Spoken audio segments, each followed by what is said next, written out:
Assalamualaikum warahmatullahi wabarakatuh. Selamat datang kembali di channel kami Indonesia Mind Pop.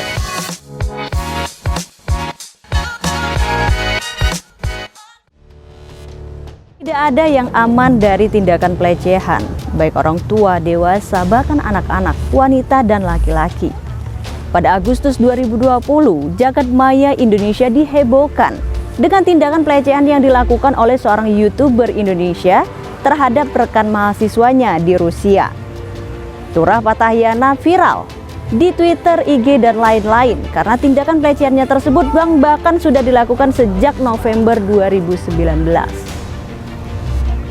Pas gue nyampe kamarnya si Dani ini, cuman ada Tura aja lagi ngedit video-video gitu. Ya udahlah, dia di meja, gue duduk di kasur. Dia bilang, ngapain kamu duduk di sana? Sini, dia ngambil bangku lagi kan, duduk ke samping. Gue mikir lah, ngapain? Kita cari-cari film, ayo gini-gini mau nonton film horor apa? Oh ya udah, di pikiran dia masih belum ada dong. Nah, pas masih duduk-duduk gitu, dia udah mulai tuh, maksudnya kayak bercanda-bercanda, tapi tangan main. Bercanda-bercanda, tangan main. Gue mikir, nih orang apaan? Maksudnya udah jelas banget gitu kan. Nah, tiba-tiba Dani dateng. Nah, Dani nanya, kalian dua ngapain di sini? Gue udah rada aneh nih, maksudnya kenapa Dani nggak tahu? Padahal si Turahnya tuh udah bilang ke gue kalau dia udah ngechat Dani. Nah, kita patut mengapresiasi apa yang dilakukan oleh Turah Patahyana karena ia mengakui perbuatannya, meminta maaf dan menerima sanksi. Bahkan saat ini jauh lebih berat karena menerima sanksi sosial ketika viral di jagat maya. Tetapi persoalan baru dimulai ketika sang ayah tidak terima dengan apa yang dilakukan si JA, korban bersama temannya ini. Kronologi berapa nih? Terus si bokapnya Tura dia mau menuntut gue tau. Serius, bokapnya Tura menuntut apa? Persoalan menjadi semakin besar. Kenapa sang korban justru dibungkam, bahkan dianggap mencemarkan nama baik?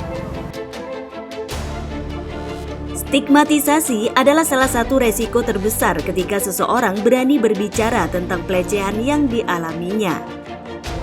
Stigma jika korban yang justru memberikan kesempatan kepada pelaku pelecehan. Stigma bahwa si korban menggoda si pelaku, baik dari sikap, pakaian, atau hal-hal lain. Bahkan media mainstream seringkali melakukan stigmatisasi dalam pemberitaannya. Dan hari ini saya akan mengajak teman-teman Mind Pop untuk berjalan-jalan ke salah satu pameran yang paling bersejarah di dunia. Pameran ini dilaksanakan pada tahun 2018 di Belgia. Apa saja? Yuk kita lihat. Pameran yang berjudul Is It My Balls ini dilangsungkan di distrik Molenbeek, Brazil tahun 2018. Pameran tersebut dikoordinasi oleh organisasi sosial pemerhati korban perkosaan bernama CEW East Brabant yang diselenggarakan di distrik Molenbeek, Brazil. Pameran tak biasa ini menampilkan pakaian yang digunakan para korban perkosaan. Apa yang kalian perhatikan saat mendatangi pameran ini? Ini semua adalah pakaian yang biasa dikenakan siapapun, benar kan? Bahkan ada baju anak-anak bergambar My Little Pony. Ucap perwakilan CEW Lisbeth Kennes. Mayoritas pakaian itu merupakan busana yang longgar, bahkan menutupi bagian kaki. Ada juga yang lengan panjang. Bahkan ada seragam polisi wanita yang masuk dalam pajangan. Demi memenuhi fantasi seksualnya, seorang dosen di Yogyakarta viral beberapa waktu ini karena melakukan tindakan pelecehan terhadap 50-an mahasiswi dengan modus penelitian. Terima kasih pada teman-teman yang sudah mau mendengarkan video saya ini. Saya membuat rekaman ini dengan kesadaran penuh dan tanpa paksaan dari siapapun. Saya, atas nama Bambang Arianto, ingin menjelaskan bahwa pernyataan saya mengenai rencana penelitian tentang swinger kepada banyak perempuan adalah bohong. Karena sesungguhnya saya lebih ingin berfantasi swinger secara virtual semata. Hal itu dikarenakan kata swinger sering menghantui saya di setiap waktu dan tempat. Selain berfantasi secara virtual tentang swinger, saya juga pernah melakukan pelecehan secara fisik. Oleh sebab itu, secara khusus saya meminta maaf kepada seluruh korban, baik dari kampus UGM Bulak Sumur maupun yang lain, yang pernah menjadi korban pelecehan saya, baik secara fisik, tulisan maupun verbal, sehingga menimbulkan banyak trauma. Saya juga meminta maaf kepada NU dan UGM karena selama ini menyalahgunakan nama NU dan UGM dalam mencari target. Secara umum, saya memohon maaf kepada seluruh masyarakat Indonesia dan berjanji tidak lagi melakukan kebohongan ini. Apa yang saya lakukan selama ini tidak diketahui oleh istri saya. Setelah ini saya akan menceritakan kepada istri saya dan meminta dia mendampingi saya dalam melakukan terapi secara intensif ke psikolog maupun psikiater agar bisa terbebas dari penyimpangan dan kelainan ini. Kemudian terakhir saya berjanji untuk tidak melakukan hal ini lagi, dan bila terbukti melakukan lagi, saya siap menerima segala konsekuensi hukum yang ada. Terima kasih perhatiannya teman-teman yang mau mendengarkan. Wassalamualaikum warahmatullahi wabarakatuh. Dalam penelitian yang dilakukan oleh Lentera Sintas Indonesia mengungkap setidaknya 93% dari 100% korban pelecehan tidak melaporkan apa yang terjadi kepadanya.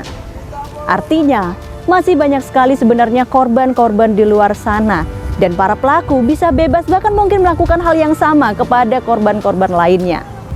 Kita bisa memutus lingkaran setan ini kalau kita berani berbicara. Kita lindungi orang-orang di sekitar kita, dan apa saja yang harus kita siapkan ketika tindakan pelecehan terjadi kepada kita ataupun kepada orang-orang di sekitar kita. Yang pertama, siapkan bukti. Bisa saksi sewaktu kejadian, CCTV. Jika sampai pada perkosaan, sperma dan pakaian yang digunakan bisa dijadikan bukti. Jika tidak ada semuanya, siapkan kronologi lengkap kejadian. Kedua, cari dukungan.